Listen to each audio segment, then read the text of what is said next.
Rolling. And the third painting we bought was Lords of the Moon. Tell us about Lords of the Moon. Whoa, you don't want to hear a very long story, do you? Oh, yes, we do.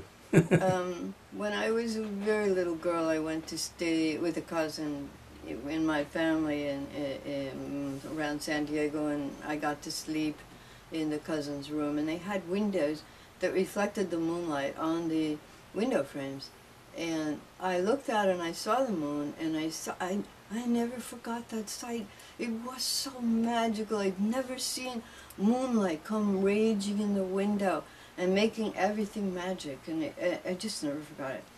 So later on, this was only this many years ago, right, that I thought about that window, and I thought about that moon, and I thought, you know, it felt like a whole march of white horses. I thought the moonbeam looked like huge white horses.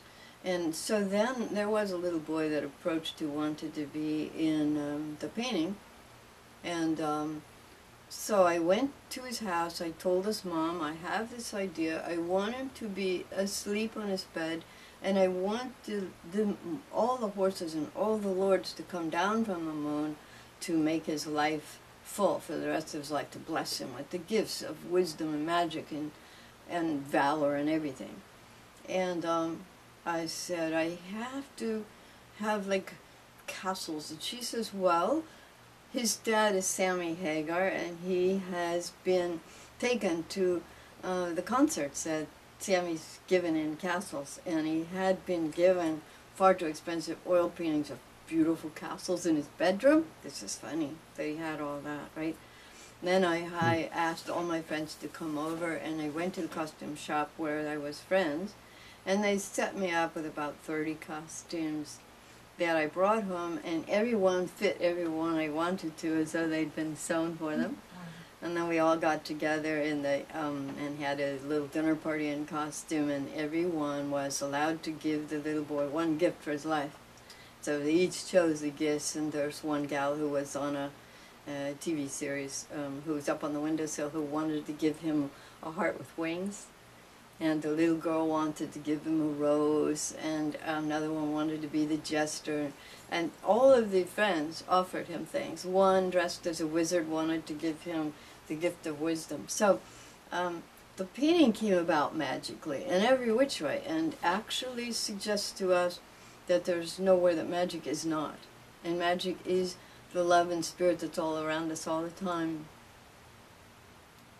You actually had a dinner party. Yeah. And with everybody in costume. Yes.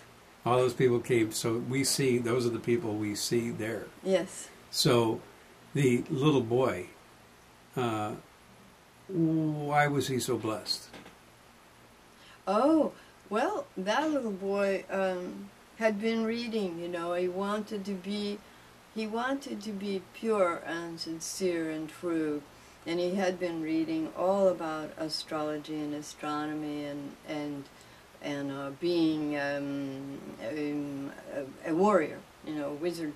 And all of that was in his heart and soul, and consequently the lords from the moon saw his heart was pure and decided to come down and give him the gifts for the rest of his life because he could use them well.